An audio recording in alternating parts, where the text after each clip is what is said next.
Chers auditeurs, soyez les bienvenus à cette émission intitulée Afrique et développement, analyse et discussion des idées. Nous disons merci aussi à Malik Saleh qui est à la régie justement pour mettre cette émission en onde. Moi-même qui vous présente l'émission, je m'appelle Kisongo Mbeleulu. Donc, soyez les bienvenus et nous allons passer un très bon moment en train de parler sur la Chine. La Chine, comme vous le savez, c'est un grand pays. Non seulement si nous considérons sa population qui est très grande, évaluée à 1,3 milliard, mais aussi la masse de la Terre. C'est un grand pays.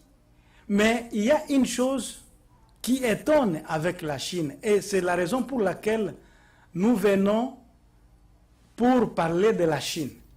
La chose qui étonne est que quand vous vous promenez en Afrique, quand vous achetez des articles en Afrique, même aux États-Unis, vous trouverez des articles intitulés Made in China, Made in China, Made in China. Et en Afrique, la Chine est en train de gagner le marché. Au point où même les États-Unis, l'Europe, tout le monde s'inquiète parce que la Chine est en train de rafler le marché africain. Et pas seulement le marché africain, même le marché américain, même le marché européen. Et la question qu'on se pose est que qu'est-ce qu'il y a eu avec la Chine? Parce qu'il n'y a pas très longtemps, cette Chine était classée parmi les pays sous-développés, et même je dirais les plus sous-développés. Mais en peu de temps, la Chine qui émerge et qui commence à gagner du terrain dans le monde occidental comme en Afrique. Et la question qu'on se pose, comme je le disais tantôt, est celle de savoir qu'est-ce que la Chine a fait pour que cela arrive. Et c'est autour de cette idée que nous allons baser notre analyse et notre discussion. Donc, comme vous le savez, je ne suis pas seul sur le plateau. J'ai mon ami Alassane Savadogo. Bonjour Alassane. Bonjour. Vous m'avez suivi, nous allons parler de la Chine. Quel est le miracle la Chine a fait pour qu'elle puisse émerger jusqu'au niveau où nous connaissons aujourd'hui? Il n'y a pas très longtemps, la Chine, les revenus de la Chine étaient trop bas. On dit qu'en 1975, les revenus par capita étaient à 7,5%. Si nous le comparons avec l'Europe occidentale. Mais en peu de temps, en 2002, cette income ou le revenu était devenu à 20%. Toujours si nous le comparons avec les pays occidentaux. Mais il y a une amélioration très très grande. Et on se pose la question, qu'est-ce qu'il y a eu pour que la Chine arrive à ce niveau? Et peut-être, pour comprendre cela, il faut aller un peu dans l'histoire. Nous savons que la Chine, ce n'est pas n'importe quel pays. Dans le passé, la Chine était un leader dans la technologie. Lorsque nous parlons de la poudre à canon, par exemple, la Chine était la première à inventer la poudre à canon. Et tout le monde le sait. Et pas seulement la poudre à canon, on peut parler même de la boussole. On peut parler même des imprimeries. La Chine était là. Mais à un moment donné, nous voyons que la Chine perd son leadership. Tout simplement parce que cette Chine a décidé de fermer ses frontières. Et ici, je me pose la question, et cette question est à toi, Alassane. Y a-t-il un inconvénient à fermer ses frontières pour pouvoir se concentrer?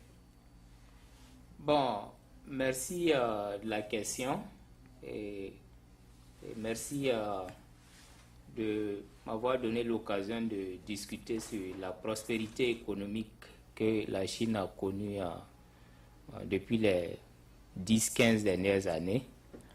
Bon, pour ce qui est de cette méthodologie, se replier sur soi-même est vraiment une conséquence en matière de progrès économique. Bon, parce que si on se replie sur soi-même, on n'a pas d'ouverture avec l'extérieur. Donc, il n'y a pas d'échanges commerciaux.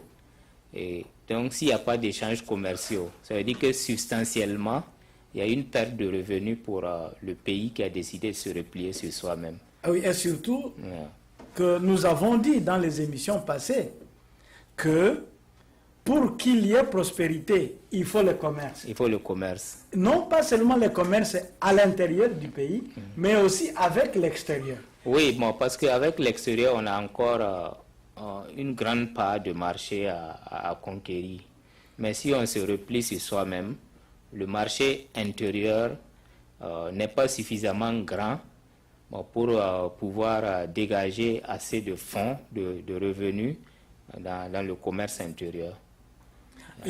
Ça c'est vrai, parce que quand la Chine a fermé ses frontières, nous voyons qu'elle a presque tout perdu. Oui. Bon, Geoffrey nous dit que cette Chine était même sur la mer, oui, en train de propager la culture chinoise, oui, en Inde, même en Afrique de l'Est. En Afrique, oui. Bon, on a vu ça. Mais parce qu'ils ont trouvé que, ça c'est selon Geoffrey, dans son livre, intitulé « La fin de la pauvreté, les possibilités économiques de notre temps ». Bon, Geoffrey, il nous dit que quand la Chine a trouvé que ce voyage sur la mer était très coûteux, ils ont décidé de les abandonner. Oui. Et même, ils ont fermé leurs frontières. Oui. Alors, et avec ça, ils ont tout perdu. Oui. Ils ont tout perdu. Ouais, bon, en fait, à ce niveau, il leur a manqué un peu de leadership parce que on pouvait quand même essayer d'explorer d'autres voies pour protéger, ou soit de réduire les coûts, bon, ou bien voir dans ce mécanisme-là, voir quel aspect de ce commerce-là, ou de ce voyage, arrangeait la Chine, bon, et quel aspect ne l'arrangeait pas, et puis maintenant essayer de réduire les dépenses dans ce sens. Bon, ça pouvait quand même toujours permettre à la Chine d'être ouvert aux autres pays, aux pays étrangers, et toujours quand même être en mesure de gérer ses dépenses. Aussi bien que les dépenses, que la sécurité même du pays. Oui, je voudrais rappeler ici à nos auditeurs que vous êtes branchés sur Tempo Afrique, une télévision qui émet à partir de Minneapolis, Minnesota. Et nous sommes en train de discuter le livre de Geoffrey Sachs intitulé « La fin ». Ça, c'est une traduction en français. Le livre est en anglais. Mais nous traduisons ainsi le titre. C'est « La fin de la pauvreté, les possibilités économiques de notre temps ». Et dans ce livre, il y a un chapitre sur la Chine. Et je vous rappelle aussi, la fois passée, nous avons parlé de Geoffrey Sachs qui s'était imaginé les économies des pays du monde comme étant un escalier où les pays s'engagent à monter les uns après les autres, où il y a une compétition où les gens montent les uns après les autres. Il y a certains pays qui ne sont même pas au bas de l'échelle, ils sont encore loin. Et il leur est demandé de faire un effort pour s'approcher de cette échelle. Mais la Chine, dont nous discutons aujourd'hui, a fait un miracle de monter déjà sur l'échelle. Et sur cette échelle, moi je pense, la Chine est au milieu, si pas presque au sommet de l'échelle. Mais ce qui étonne, comment cette Chine a fait pour qu'elle se rattrape? Tout à l'heure, là, nous sommes en train de parler de la Chine qui a fermé ses frontières. Et parce qu'elle a fermé les frontières, elle a perdu son commerce avec les autres pays lointains. Et même si elle pouvait faire quelques avancées économiques dans son pays, cela ne suffisait pas.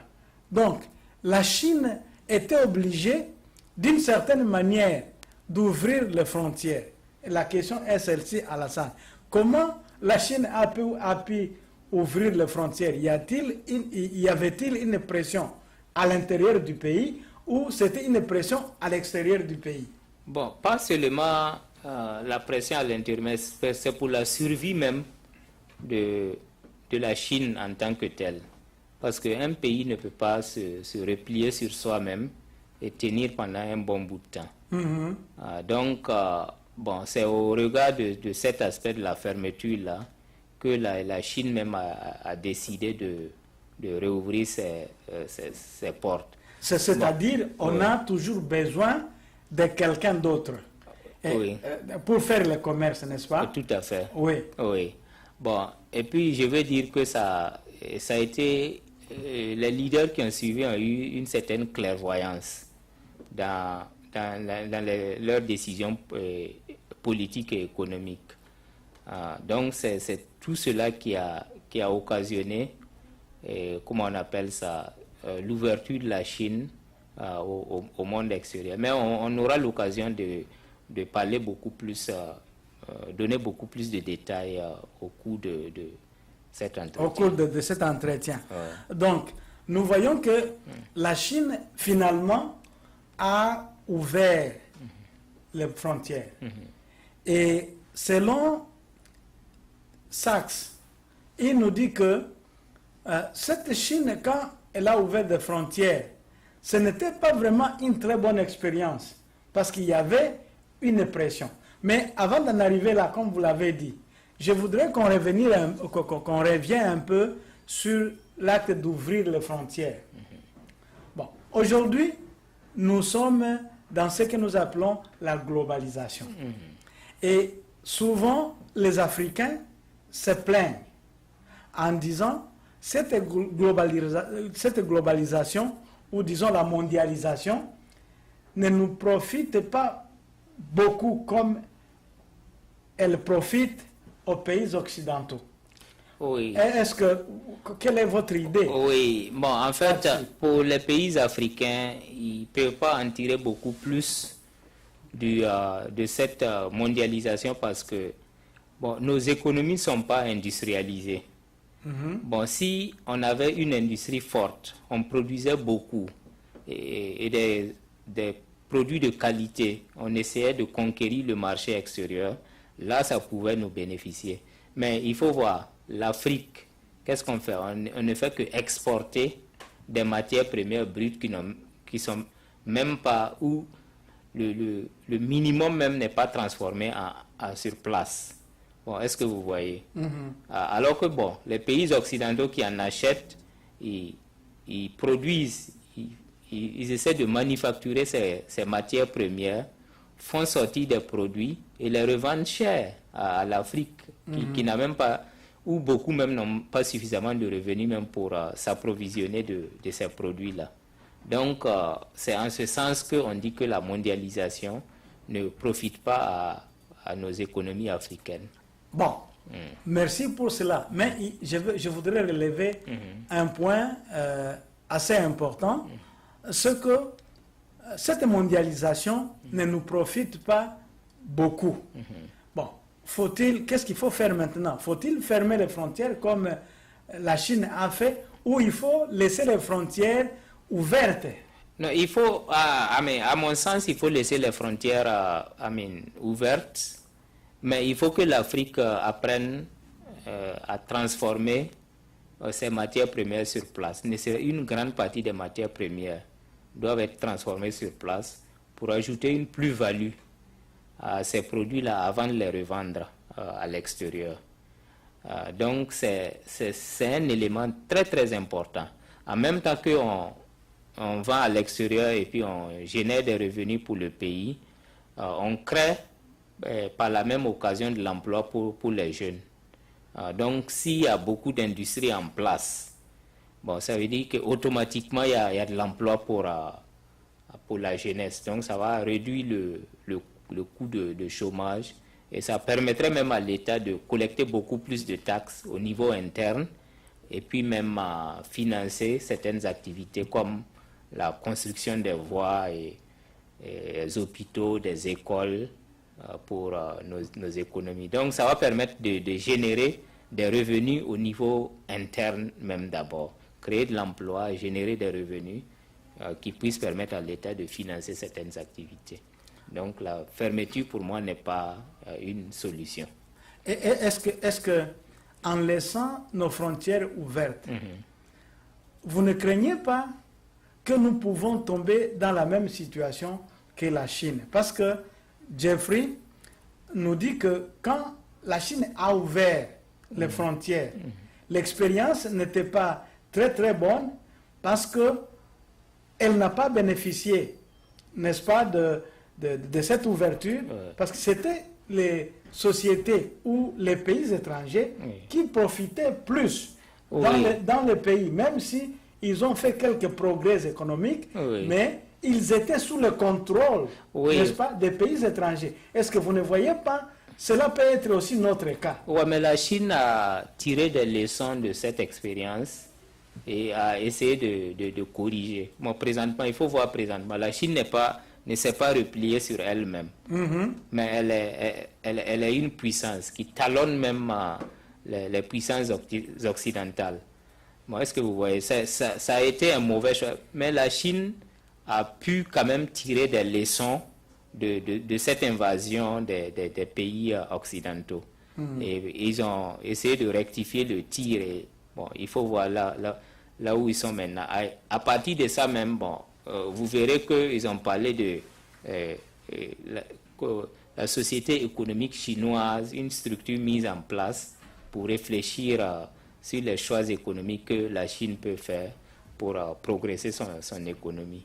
Ah, ça allait être ça ma question, demander comment cette Chine a pu rectifier, n'est-ce pas, pour pouvoir bénéficier de ce commerce entre elle et les autres pays.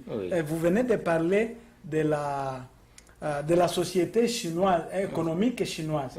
Comment cette société est-elle née? C'est ça ma question. Bon, cette société est née de la volonté de certains intellectuels chinois, bon, dont la plupart sont issus de la classe moyenne qui ont pu se former, et beaucoup même se sont formés à l'étranger, dans les universités nord-américaines, en Europe. Donc ça leur a permis d'acquérir un certain nombre de bagages intellectuels, bon, qui leur a permis de vraiment réfléchir, mettre cette structure en place. Et puis maintenant, bon, on leur a donné, ils avaient une certaine liberté de quand même donner leur opinion, partager leur expérience avec les leaders chinois.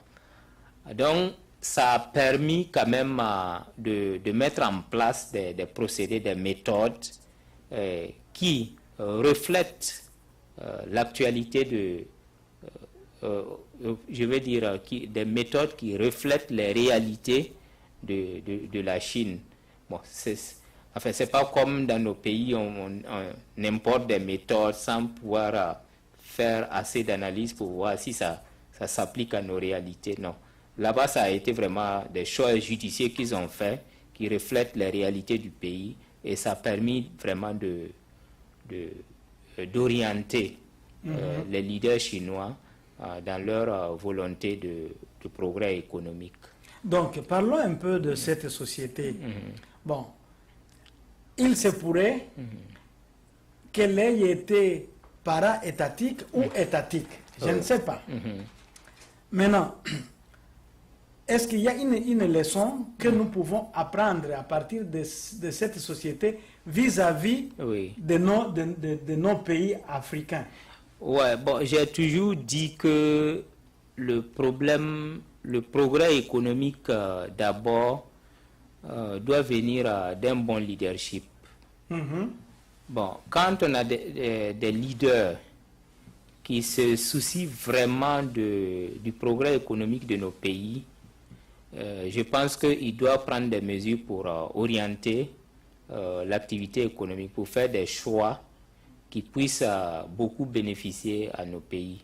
Mais le problème de leadership pose un grand problème. Enfin, je veux dire, la notion de leadership pose un grand problème dans nos pays. Vous parlez de leadership politique ou comment? Oui, en fait, quand on parle de leader, il doit avoir cette vision politique, économique. C'est ça. Ouais, destinée au bien-être de sa population. Et c'est ce qui manque beaucoup dans nos pays africains. Et c'est là où il faut essayer même de relever le défi. Bon, parce que quand on n'a pas un leader, c'est comme si... Bon, c'est comme si on est dans une voiture, on a un chauffeur qui n'est pas vraiment apte à conduire. Donc, il peut vous envoyer dans n'importe quelle destination sans pour autant se soucier de votre bien-être physique et autres. Bon, c'est ce que moi je vois en Afrique. Nos pays sont des véhicules, nos leaders sont des chauffeurs, mais ils ne sont pas de bons chauffeurs. De bons chauffeurs qui ne laissent pas les initiatives privées prendre racine et aider la gouvernance. Oui. C'est ce que vous voulez dire. C'est le problème de nos pays africains. De nos pays africains. Oui. Donc, il faut maintenant commencer, je pense, à sensibiliser les leaderships politiques de nos pays respectifs pour qu'ils soient,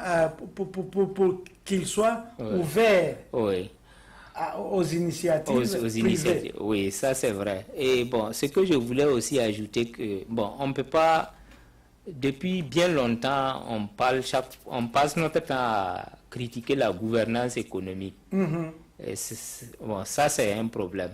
Mais moi je pense aussi que bon, on peut essayer de faire une organisation au niveau communautaire, même si elle n'est pas grande, elle peut avoir des effets qui vont prendre l'ampleur au fil du temps. Bon, on peut, au niveau des communautés villageoises, on peut essayer de essayer de regrouper les villageois pour voir comment on peut les organiser de sorte à ce qu'ils travaillent.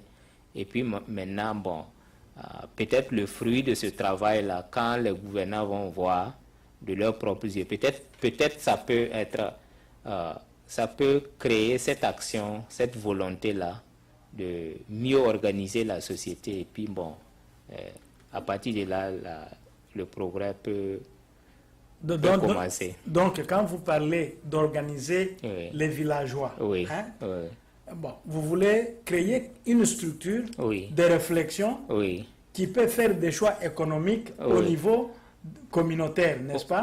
Dans un village ou quelque part. Oui, mais moi je vois que, bon, par exemple, le gros problème de l'Afrique déjà, au niveau de l'autosuffisance alimentaire, bon, on a des terres même qui ne sont pas mises en valeur. Bon, donc, à ce niveau, on peut essayer de voir comment regrouper les villageois. Bon, en même temps qu'ils travaillent ensemble, ils peuvent avoir leurs trucs privés à côté. Et bon, on essaie de voir une forme d'ONG, d'organisation non gouvernementale. Et là aussi, moi, j'espère que l'État ne va pas mettre les bâtons dans les roues de ceux qui... J'allais poser cette question parce que si cette société économique chinoise a réussi, c'est parce que le gouvernement a eu une oreille attentive à ce qu'il demandait, ce qu'il proposait. Mais je me demande si chez nous, en Afrique, dans n'importe quel pays, nous commençons à mettre des structures pareilles. Est-ce que le gouvernement aura une oreille attentive? J'allais me poser cette question. Comment vous envisagez cela? Bon, mais ne serait-ce que mettre ça en place d'abord, puis bon, peut-être voir la réaction de l'État. Et négocier avec le gouvernement? Voir la réaction. Expliquer la vision? Oui, bon, on ne peut pas quand même anticiper, dire non, bon, l'État ne va pas nous laisser libre cours pour le faire, mais on peut essayer de le faire. Si maintenant l'État essaie de mettre les bâtons dans les roues, là on sait que bon, c'est un État qui n'est vraiment pas conscient de ce qu'on appelle le bien-être de sa population. Ok. Voilà. Yeah. La Chine, comme tous les autres pays, a eu les hauts et les bas Oui. au cours de son cheminement. Nous parlons de la révolution culturelle en Chine, qui n'a pas réellement été très très bonne, parce que les effets négatifs sont nombreux. Bon, et il y a aussi d'autres incidents. Bon, je ne sais pas si vous avez, bon, par exemple, vous avez des détails concernant la révolution culturelle. Comment cette révolution culturelle s'est manifestée? Bon, cette révolution culturelle est venue avec Mao, n'est-ce pas? Mao Tse-tung, bon, qui a voulu réformer et rendre le pays beaucoup plus moderne qu'il était. Alors, il va commencer même à envoyer quelques médecins dans les campagnes. Oui. On a pris, donc c'est comme si on a fermé les universités, tout ça, on a pris les intellectuels pour aller enseigner les gens qui n'étaient pas intellectuels dans les milieux ruraux, par exemple. Et beaucoup ont perdu leur temps en faisant cela sans reprendre les études. Donc, ça a apporté de bonnes choses parce qu'ils ont enseigné les gens. Il y a, par exemple, l'enseignement sur les maladies des mains sales, comme on les appelle, qui étaient éradiquées et tout ça. Ça, c'était une bonne chose. Mais lorsque vous regardez d'un autre côté, les effets négatifs étaient là. Parlons même de cette révolution, si ce n'est pas une révolution, dans la révolution chinoise, on peut parler même aussi du système même de santé qui était amélioré parce que on voit comment les gens pouvaient passer d'un village à l'autre, enseigner les autres. Oui. Mais alors, c'est en gros un peu ça, cette révolution culturelle chinoise. Mais je me dis, il y a eu de bons résultats et il y a eu de mauvais résultats. Oui. Mais maintenant, si nous regardons les bons résultats, tels que éradication des maladies à cause de cette éducation populaire que j'appelle une éducation populaire, nous pouvons nous demander qu'est-ce qui a fait que, à partir de cette éducation, on puisse arriver à des résultats que nous avons aujourd'hui. Oui. Est-ce qu'il y a quelque chose qu'on a ajouté à cela? Parce que après la mort de Mao, nous connaissons, il y a eu beaucoup de réformes. Oui. N'est-ce pas? Il y a eu beaucoup de réformes. Oui. Quelles sont ces réformes? Oui. Bon, par exemple, en fait, qui ont favorisé le développement économique des pays? Bon, en fait, il faut voir cet état de fait, envoyer les médecins dans les villages, dans les campagnes, pour éduquer la population sur certains éléments essentiels, pour qui a permis même d'éradiquer certaines maladies. Bon, ça a été quand même, ils ont fait un changement de mentalité. C'est ça. Voilà. Donc, c'est une éducation qu'ils ont donnée à la population. Ça n'a pas été fait sous un effet de force. Ok. Est-ce que vous voyez? Donc, la population a eu le temps de bien s'adapter. S'adapter. C'est comme qui dirait que... Et bien comprendre même le bien fondé de cet enseignement-là. Oui, donc, à partir de là, ça a quand même donné une certaine ouverture d'esprit. C'est ça, justement. Oui. C'est comme qui dirait que Mao voulait que toute la masse populaire puisse cheminer ensemble. Oui. Les intellectuels avec les non-intellectuels cheminer ensemble pour une révolution de santé, si j'ose ainsi le dire. Parce qu'il a mobilisé les intellectuels pour aller aider ceux-là qui ne sont pas intellectuels, à les enseigner comment on peut arriver à éradiquer et même à prévenir certaines maladies. Oui. Bon, ça a été vraiment un travail de longue haleine, mais ça a quand même permis à la population d'avoir cet effet de conscience-là. Et puis maintenant, bon, toutes les réformes qui s'en sont suivies ont été vraiment sans trop grande difficulté. Et puis, tu penses que cette façon de faire peut aussi s'adapter en Afrique? Ou alors tu connais un exemple où d'un pays Oui. où des choses pareilles se passent. Bon, je peux prendre l'exemple de la révolution qui s'est passée au Burkina Faso de la période de 83 à 87. Ok. Cette révolution qui a duré 4 ans. Mais la révolution a fait beaucoup de réformes. Comment cette révolution s'est passée? Positive.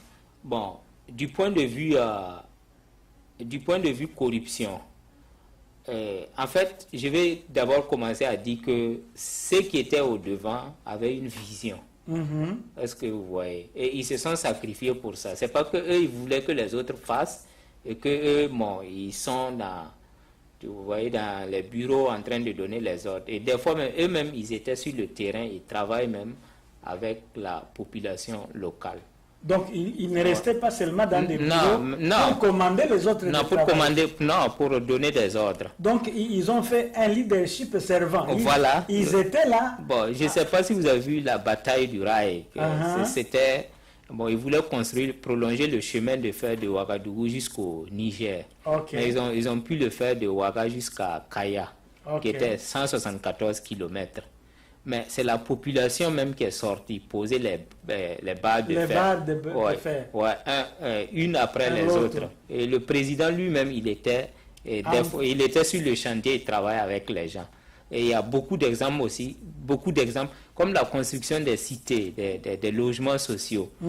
Des fois, lui-même, il est sur le chantier. En train de construire avec les autres. De donner l'exemple. Et je me demande si le président est sur place, en train de construire, qui peut rester dans les bureaux? Voilà. C'est tout le monde qui va sortir. Et moi, je pense que c'est... Bon, en 4 ans, bon, il a commis certes des erreurs parce qu'il voulait beaucoup accomplir en un temps record. Et c'est ce qui a amené, qui a commencé à frustrer certaines personnes à un moment donné, parce qu'ils voulaient beaucoup faire en un temps record. Est-ce qu'il faut le blâmer pour ça? Parce que nous voyons, la Chine aussi est en train de se rattraper. La Chine a perdu presque 1000 ans de retard, mais maintenant elle est en train d'avancer trop vite. C'est ça, il dit, c'est un problème de leadership. Quand elle n'est pas là, l'autre peut prendre la relève. Et ainsi de suite. Donc, et moi je pense que cette expérience-là, cette expérience révolutionnaire que nous avons connue au cours de la période 83-87, on doit vraiment consigner ça dans des documents et même pour enseigner ça à la jeunesse. Et je pense qu'au fil du temps, ça fera tache d'huile. Il y aura beaucoup de changements de mentalité. Et puis bon, à partir de là, on peut connaître vraiment le progrès. Il faut qu'il y ait des leaders qui acceptent de se sacrifier. Et les autres, maintenant, vont prendre la relève par la suite. Ok. Revenons maintenant à la Chine. Avec la révolution culturelle, nous voyons qu'il y a amélioration de la santé, ou des systèmes de santé. Bon, les gens étaient capables d'éradiquer certaines maladies. On a même accru l'espérance de vie, l'espérance de vie, c'était accru. Réduit la mortalité infantile. La mortalité infantile était réduite. Et tout ça. Donc, la population a commencé à avoir une bonne santé. Mais est-ce que ça a suffi? Est-ce que cela a suffi pour que la Chine prenne l'élan actuel? Il y a eu aussi d'autres réformes qui ont suivi. Ça a été un effet déclencheur. Et surtout même qu'on a parlé de la communauté, comment on appelle ça, la société économique chinoise, c'est le terme que je cherchais, qui est venu encore appuyer les efforts de ceux qui ont donné les initiatives avant. Bon, tout ça, ça a permis quand même à la Chine d'avancer. Donc, surtout, on a fait aussi la réforme agricole, n'est-ce pas? Au départ, les gens travaillaient sur en communauté et les produits étaient pour tout le monde. Mais avec la réforme, on est arrivé à privatiser. Et ce qui a motivé les familles à travailler durement sur leur lopin de terre et produire plus. Donc, il y a eu une sorte de compétition. N'est-ce pas? Tout ça, c'est bon. je vais dire que bon, les idées aussi sont venues de cette même... non seulement les leaders, et cette société économique chinoise aussi a beaucoup contribué à éclairer, à donner une certaine direction aux leaders. Donc, bon, je vais dire que le problème de leadership compte beaucoup. Ils se sont rendus compte à un certain moment donné que le travail en communauté ne permet pas de développer une certaine compétition. Donc, ils ont donné cette liberté-là à certains membres de cette coopérative-là d'avoir leur lopin de terre. Et à partir de là, ça a permis d'accroître la productivité agricole. Est-ce que vous voyez? Et au-delà de ça aussi, ils ont pu introduire des variétés qui produisent beaucoup plus. Beaucoup plus. Ouais. C'est ce qu'on appelle high yield products. Ok. Et là, c'est un problème de technologie. Oui. Souvenez-vous que la fois passée, on a évoqué ce problème de technologie. Oui. Donc, non seulement on a privatisé pour pousser les gens à travailler plus et à gagner plus, mais aussi on a changé la technologie pour produire plus. Oui. Mais, à part ça aussi, peut-être on peut évoquer l'élément des capitaux étrangers. Oui. Oui, effectivement, oui. Bon, je pense que Jeffrey a fait mention de ça, parce que la communauté chinoise vivant hors de la Chine, bon, il a beaucoup contribué. Ils ont essayé d'aller et puis investir. Est-ce que vous voyez? Donc on peut parler de la diaspora. Voilà, je parlais de la diaspora chinoise. Contrairement aux pays comme la Russie qui n'en avaient pas. Voilà, donc la Chine avait quand même une forte diaspora qui avait des moyens, qui vivait à l'Occident. Donc, ils ont aussi eu la volonté d'aller investir. Donc, voilà, donc ça a quand même permis de faire progresser, avancer l'économie chinoise. Et dans nos pays africains, bon, ça c'est des exemples. Parce que quand on voit, la diaspora africaine est beaucoup plus grande à l'Occident. Donc c'est des éléments sur lesquels aussi on peut capitaliser, on peut essayer de les organiser. Donc il faut faire la sensibilisation de cette diaspora africaine qui est à l'extérieur pour aller investir dans leurs pays respectifs. Mais aussi, il faut demander au leadership dans les pays de donner des conditions favorables à ces investissements. À ces investissements, Mais s'il faut venir avec des taxes qui vont étouffer l'investissement, là, ça ne marche pas. Et aussi, je pense qu'il faut laisser la porte aux capitaux étrangers. Par exemple, si nous allons en Chine, vous trouverez qu'il y a beaucoup de sociétés américaines. N'est-ce pas? Qui investissent là-bas. Donc, et moi je pense aussi, nous devons ouvrir les frontières pour que les autres sociétés viennent investir, établir des conditions qui vont leur permettre d'investir, mais en même temps de contrôler, parce que si vous ouvrez la porte sans contrôle, là vous abîmez les choses. Tout à fait, Et moi, je pense que, bon, avant même d'en arriver là, on peut essayer de mettre aussi l'accent sur la formation. Donc, quand les entreprises vont venir pour investir, il faut qu'ils trouvent sur place une main-d'œuvre disponible. Une main-d'œuvre disponible, un peu qualifiée, qui puisse correctement faire le travail. Ou même une main-d'œuvre qu'on peut former sur place, c'est toujours possible. C'est ça, il dit une main-d'œuvre sur place qui est qualifiée. Et cette qualification va leur permettre d'avoir du travail avec les investisseurs qui viennent. Bon, ces derniers temps, on parle de offshore money. Offshore money, qui est comme un stumbling block, ou comment on appelle ça encore, qui est un effet négatif pour le développement des pays. Bon. Quel conseil tu peux donner à ceux-là qui font les offshore money? Bon, qu'est-ce que vous voulez dire Offshore money, ce sont des gens qui travaillent dans un pays donné, disons le leadership. Ça peut être nos politiciens, ça peut être même les commerçants qui vont prendre l'argent dans le pays et aller l'investir ailleurs. Hein? On parle des îles où les gens mettent l'argent, n'est-ce pas? Oui. Des paradis fiscaux. Ouais, paradis fiscaux. On parle de paradis fiscaux. Quel conseil tu peux donner à ces gens-là? Parce que nous parlons de sensibiliser la diaspora, mais aussi il faut un conseil à ceux-là qui entretiennent des paradis fiscaux. Quel conseil tu peux leur donner, par exemple? Bon, en fait, ce que moi je vois, c'est il faut essayer de créer certains avantages, ne serait-ce que, enfin, sur le plan des investissements dans nos différents pays. Bon, là, peut-être ça va permettre ceux qui ont la volonté d'aller mettre leur argent ailleurs, s'ils l'ont eu honnêtement, bon, ils n'auront pas besoin d'aller les cacher dans les paradis fiscaux.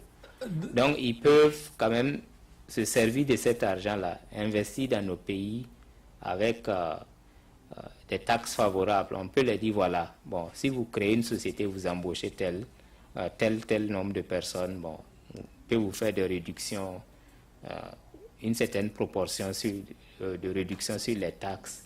Et bon, en même temps, vous gagnez ainsi, puisque bon, vous n'êtes pas trop frappé par les taxes.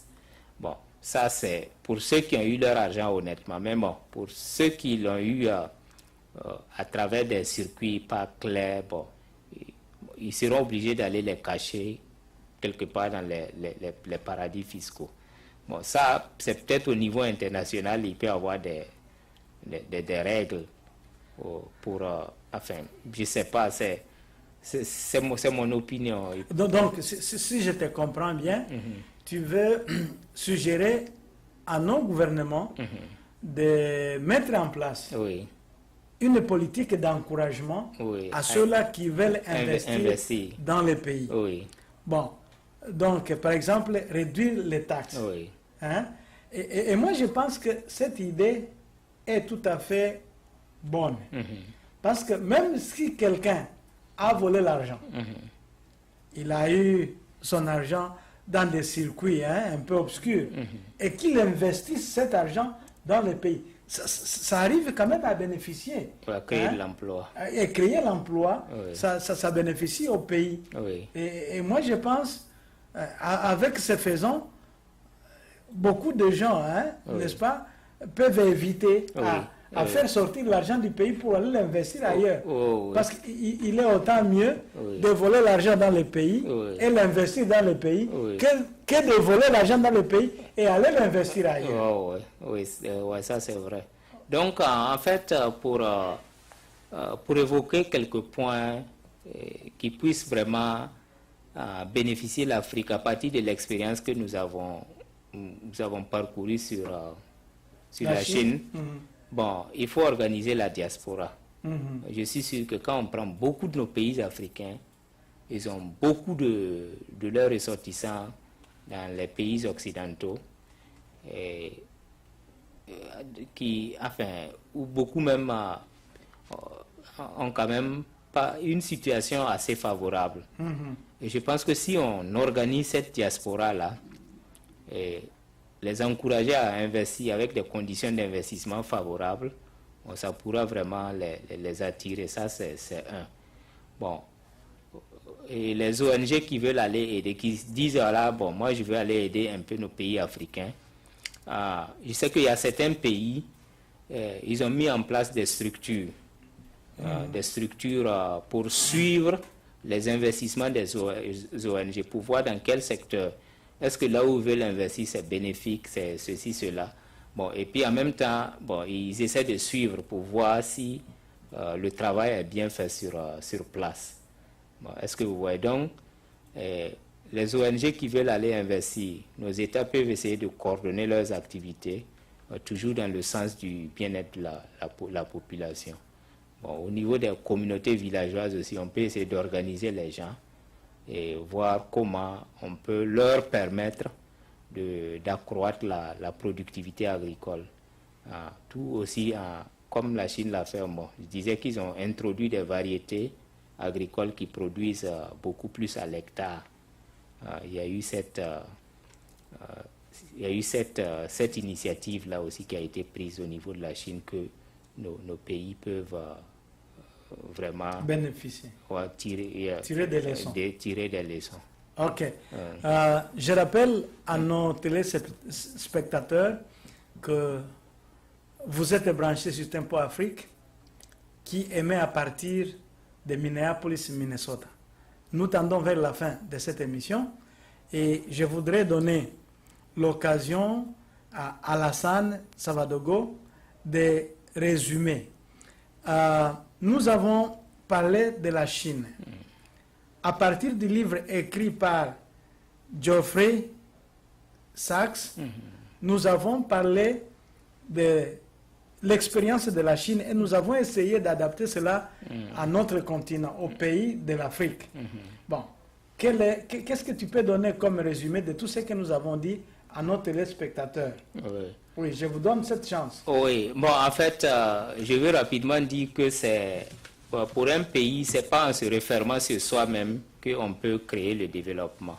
Un pays doit être ouvert à d'autres pays, au monde extérieur. Et c'est à travers ces échanges-là que bon, nos pays peuvent en profiter.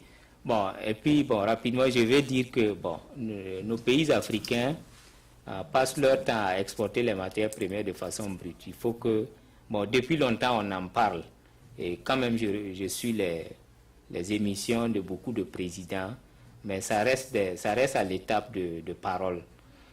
Ils parlent de la transformation de nos matières premières sur place, une grande partie, mais jusque-là, il n'y a pas. Bon, certains pays sont en train de le faire et vraiment, je les encourage. Il faut qu'ils le fassent avec beaucoup plus d'ampleur encore, beaucoup plus d'ampleur. Et ça, c'est un. Et deuxièmement, bon, comme on l'a vu au niveau de la Chine, bon, essayer d'améliorer la santé de la population à travers des méthodes. Il y a des méthodes simples que l'on peut mettre en place. Trouver des gens, aller dans les villages, éduquer les gens sur certains aspects de la santé. Bon, là, ça va permettre de réduire, comment on appelle ça, réduire certaines maladies. Et puis maintenant, bon, si la population, on a une population qui est bien portante, c'est-à-dire que la population est apte à travailler et ça peut contribuer à la croissance économique. Et bon, l'organisation de nos mondes ruraux, comme la Chine l'a fait, encadrer les producteurs, leur donner beaucoup plus de liberté à investir dans leur lopin de terre. Moi, je pense que c'est des méthodes que vraiment l'Afrique peut mettre en pratique pour booster sa production agricole. Bon, voilà succinctement ce que je peux Merci beaucoup. dire. Merci beaucoup, Alassane, pour ce résumé. Chers téléspectateurs, vous l'avez bien suivi. Il a parlé d'être ouvert à d'autres pays pour faire le commerce, parce que ça ne sert à rien de se renfermer sur soi-même. Il faut aussi diversifier l'économie par des réformes économiques et politiques. Par exemple, l'agriculture, il faut qu'il y ait une réforme bien adaptée qui peut aider l'économie à avancer. Et il faut aussi parler de la santé. Il faut faire en sorte que la population soit en bonne santé en éradiquant les maladies qui peuvent être éradiquées pour que cette population puisse être en bonne santé et pouvoir travailler pour l'avancement de l'économie. Et c'est une expérience par laquelle la Chine est passée et nous pensons que les autres pays aussi, et surtout les pays africains, parce qu'il s'agit de ces pays-là, peuvent aussi bénéficier de cette expérience si jamais ils arrivaient à adapter ces expériences à nos situations, à nos situations actuelles en Afrique. Donc, nous voulons dire merci pour votre présence à cette émission et nous vous disons au revoir et à la prochaine.